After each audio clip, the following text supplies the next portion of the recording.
அமைச்சர் உதயநிதி ஸ்டாலின் மேடையில பயன்படுத்தினார்.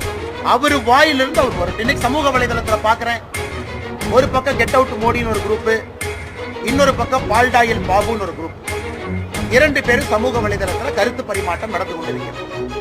நாளைக்கு காலையில இன்னைக்கு முழுசுமா திமுக ஐடி விங்கு எல்லாம் சேர்ந்து நீங்க முக்கி இன்னைக்கு முழு ராத்திரி உட்கார்ந்து கெட் அவுட் மோடின்னு எவ்வளவு ட்வீட் போடுங்களோ போடுங்க. நாளைக்கு காலையில 6 மணிக்கு என்னுடைய ட்விட்டர்ல சரியா 6 மணிக்கு காலையில கெட் அவுட் ஸ்டாலின் நான் ட்வீட் போடுறேன். எவ்வளவு ட்வீட் அது போகுதுன்னு பார்க்கலாம். நான் சவால் விடுறேன், மொத்த திமுக ஐடி விங்கு சவால் விடுறேன். உனக்கு 24 மணி நேரம் நான் டைம் கொடுத்துட்டேன். நேற்று நைட் நீ ஆரம்பிச்ச, நாளைக்கு காலையில 6 மணி வரைக்கும் நான் டைம் கொடுத்தேன்.